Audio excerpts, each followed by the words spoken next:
안녕하십니까. 더불어민주당 국토교통위원회 간사이자 더불어민주당 전세사기 대책 특별위원회 위원장 문진석 의원입니다.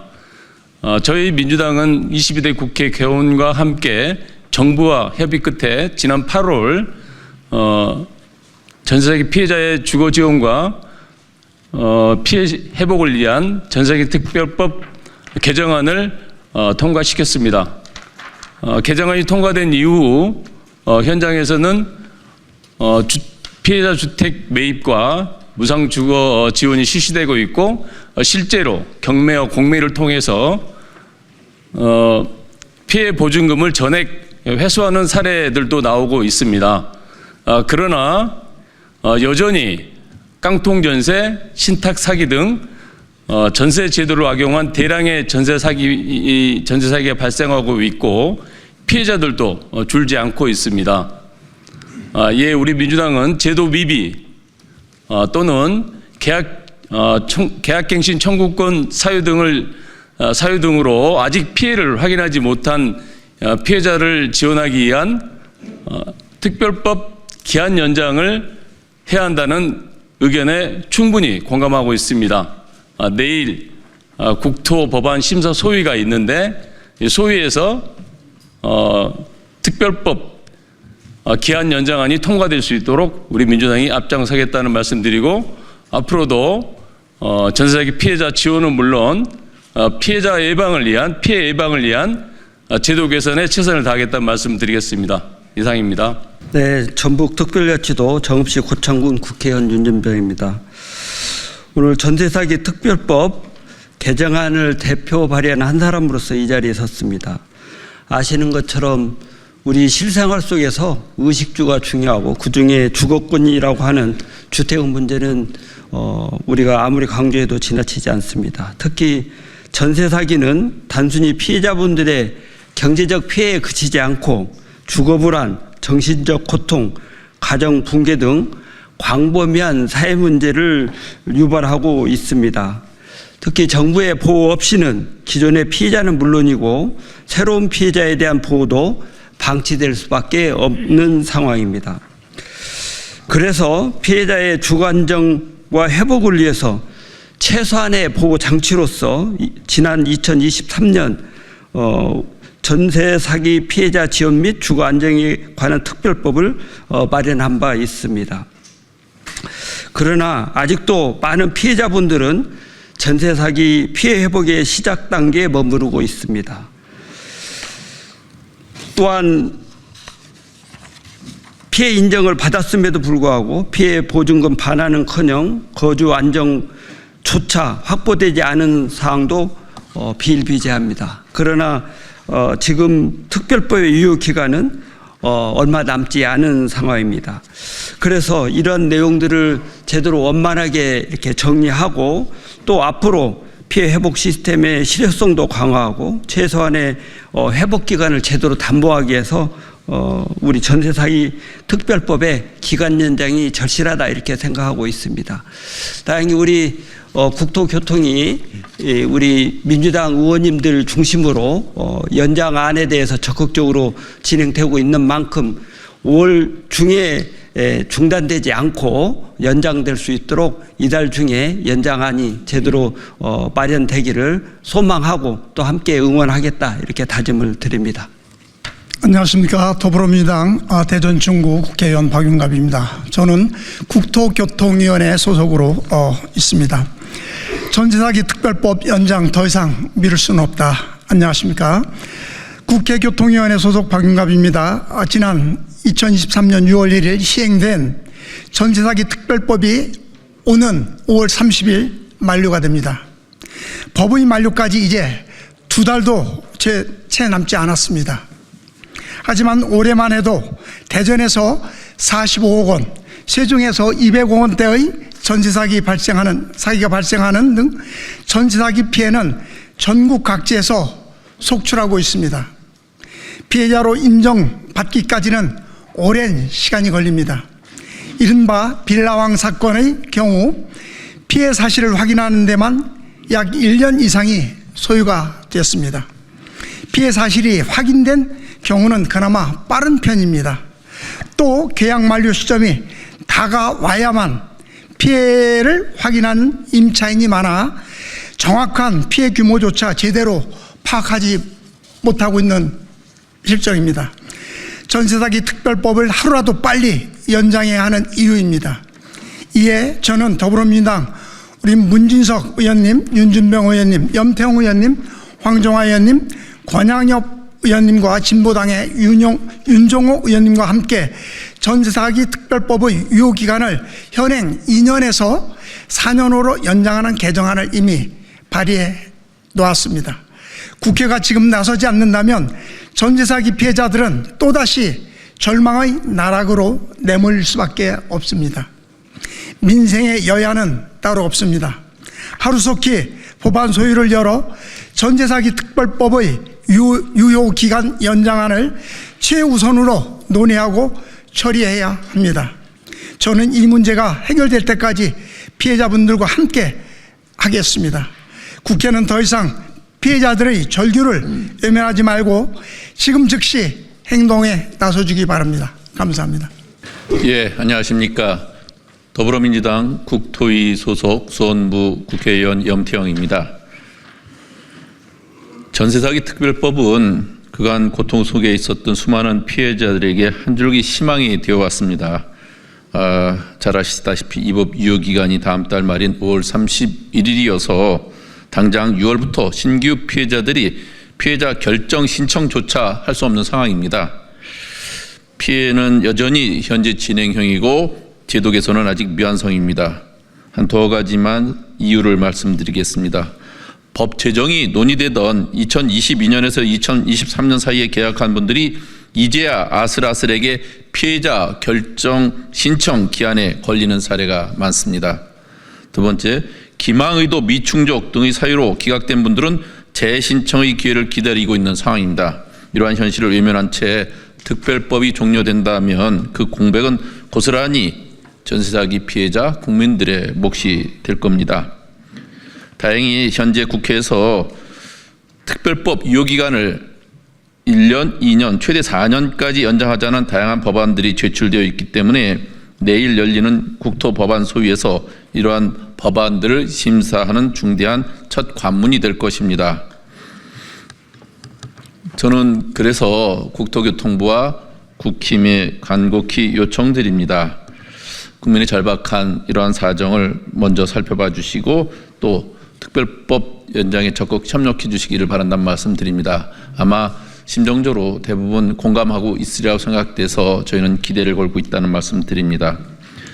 전세 사기 피해 아직 끝나지 않았고요. 그리고 특별법 아직 끝나서는 안 될 것입니다. 예, 진보당 원내대표 맡고 있는 울산 북구의 윤종호 의원입니다. 전세 사기는 여전히 진행형입니다. 여전히 매달 1,300건에 달하는 피해 신청이 접수되고 있습니다. 또 새로운 유형의 전세 사기가 계속 발생할 가능성도 매우 높습니다.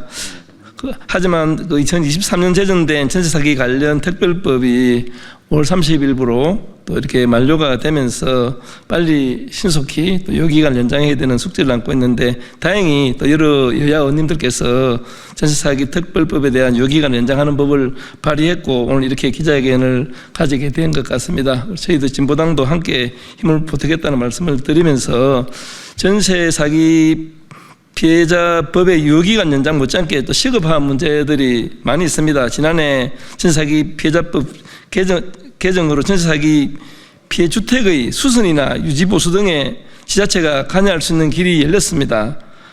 임대인의 연락 두절 등으로 피해 주택의 안전 등에 심각한 문제가 생긴 경우가 많기 때문입니다. 하지만 사회보장기본법에 따른 사전 협의 의무 때문에 지자체의 신속한 지원이 미뤄지고 있는 경우가 많습니다. 이래서 지방자치단체장이 피해주택의 안전관리를 위해 조치를 취할 경우에는 보건복지부와 사전 협의를 면제하도록 하는 그 내용도 담았는데요. 또 이 내용도 조금 빠른 시간 안에 당겨서 시설 보수 이런 부분들이 지원이 원활하게 될 수 있도록 되었으면 좋겠습니다. 하여튼 빠른 시간 안에 이번 법안이 통과될 수 있도록 최선을 다하겠습니다. 예, 감사합니다. 안녕하세요. 동작아트하우스 전세사기 피해대책위원회 위원장 강다영입니다. 동작구에서는 한 임대인 부부가 2017년부터 2019년까지 총 4채의 건물을 지으며 은행 근저당을 설정하고 세입자들의 전세 보증금을 편취한 뒤 파산을 신청한 사건이 발생했습니다. 공인중개사인 이들의 딸과 시누이는 중개사무소를 운영하며 이미 담보가치가 소진된 깡통 매물을 안전하고 좋은 집이라 속이고 다수의 세입자들을 유인했습니다.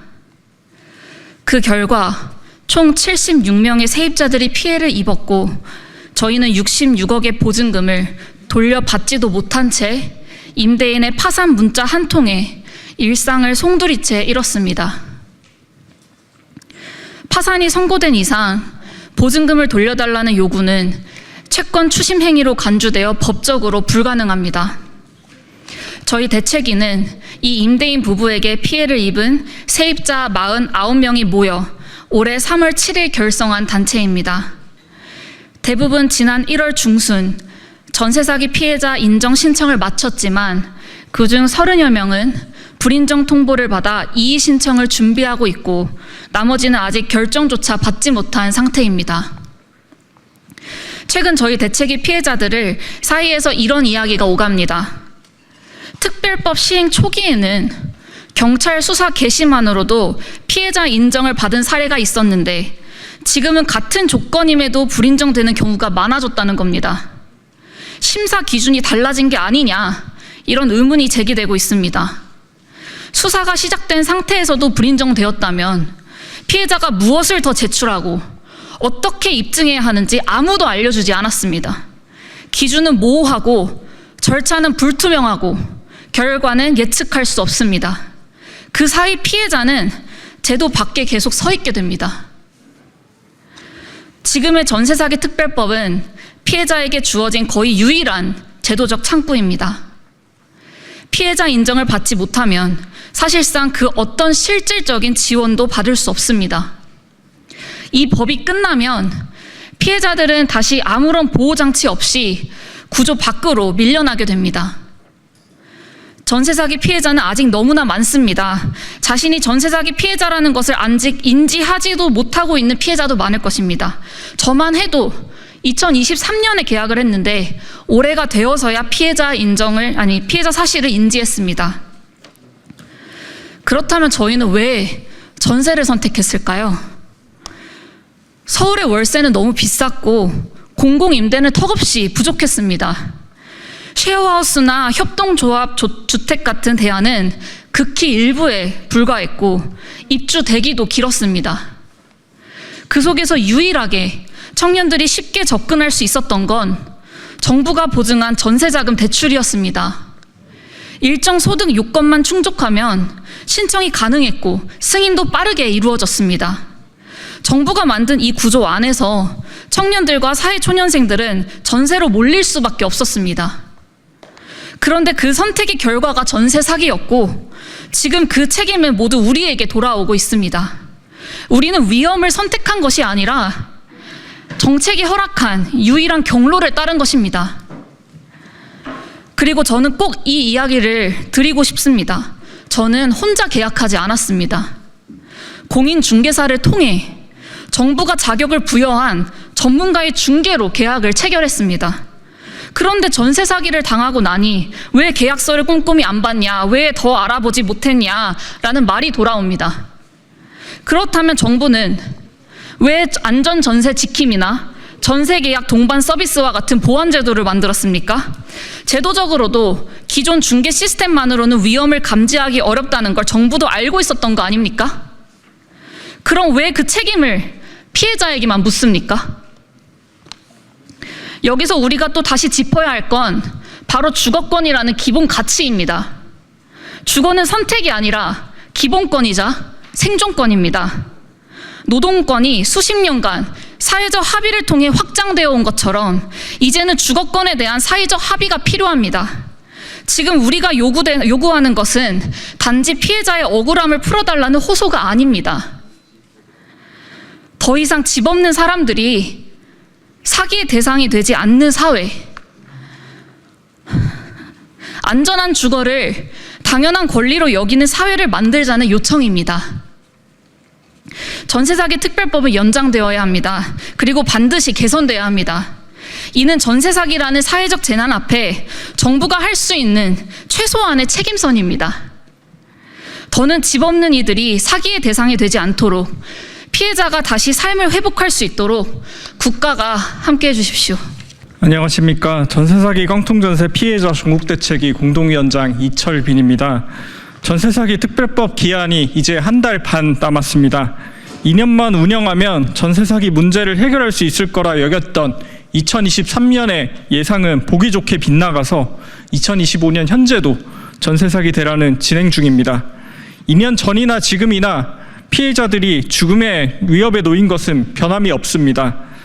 지금으로부터 딱 2년 전 4월 14일과 17일에 인천 미추홀구에서는 전세사기 피해자 두 분이 연달아 돌아가셨습니다.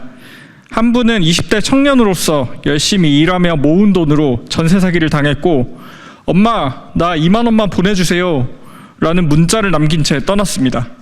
다른 한 분은 생활고에 시달리던 차에 수도요금 체납 안내문을 받은 직후 떠났습니다.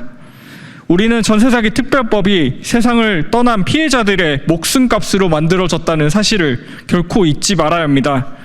특별법이 이대로 피해자도 온전히 구하지 못하고 제도 개선도 없이 허무하게 종료되어서는 안 되는 이유입니다. 그런 점에서 특별법은 최소 3년 이상 연장해야 하고 보완해야 합니다. 그 이유는 다음과 같습니다. 첫째, 2025년에만 서울 동작, 관악, 금천, 대구광역시, 부산광역시, 세종시 등 다양한 지역에서 전세 사기가 발생했고 매월 1,000명 이상의 신규 피해자가 발생하고 있습니다. 새해 들어 전세 사기를 인지한 사람들이 다른 피해자를 찾고 경찰 수사를 통해 임대인 사기 의도를 입증해서 특별법상 피해자로 인정받기까지 시간이 너무 부족합니다. 지금 각 지역 경찰서는 수사 여력이 없다는 이유로 전세 사기 수사에 미온적인데 다음 달에 특별법이 끝나면 수천 명의 피해자가 방치될 수 있습니다. 둘째, 특별법이 만들어지던 2023년 5월 전후로 계약한 피해자가 갱신계약을 하면 2027년 5월에야 피해를 인지할 수 있습니다. 피해를 인지한 다음 집단적으로 대응하는 시간을 고려하면 특별법을 최소 3년 이상 추가로 연장해야 낙오되는 피해자가 생기지 않습니다. 셋째, 피해자 지원 대책이 실효성 있게 제공되려면 특별법이 존속되어야 합니다. 특별법 시행 3년 차인 지금도 지원 대책을 이용하려면 혼선을 겪어야 합니다. 예를 들어 4월 3일에 한 피해자가 제보해 준 게 대한대출 이용하려고 갔는데 은행원이 몰라서 다른 지점으로 갔고 대한대출 조건으로 신규 카드나 상품 가입을 강요받는 등 어처구니 없는 일이 지금도 발생하고 있습니다. 법원은 경매유예를 낯설어 하고 세무서는 조세채권 안분을 낯설어 합니다. 특별법이 존속되는 지금도 이런데 특별법이 없다면 과연 어떻게 되겠습니까? 넷째, 특별법이 유지되어야 전세사기 피해지원센터 등 피해지원 체계가 원활히 작동할 수 있습니다. 현재 대부분의 피해지원센터는 지자체나 허그 등 유관기관의 인력을 차출해 임시로 운영하고 있습니다. 그런데 특별법이 없어지면 원 소속 기관에서 파견 인력 복귀를 요청할 가능성이 커지고 인력이 줄어든 피해지원센터는 제 기능을 하지 못할 가능성이 커집니다. 특별법 연장 이외에도 지자체의 전세사기 피해주택, 시설관리, 근거조항 강화가 필요합니다. 작년에 관련 조항이 특별법에 마련되었지만 현실에서는 임대인의 동의 없이 지자체에서 사유재산을 개보수하기 어렵다는 입장입니다. 작년 말 경기도에서 공식 건의한 것처럼 특별법의 제28조 2 조항을 개정하여 전세사기 피해주택에 한해서는 임대인의 동의 없이도 피해주택 시설관리가 가능하도록 개정해야 합니다. 오늘도 3만여 명의 전세사기 피해자들은 특별법 연장을 오매불만 기다리고 있습니다. 민생 문제이자 전국의 유권자들이 관심 가지는 이 문제를 국회는 늦지 말고 지금 당장 처리해야 합니다. 이상입니다.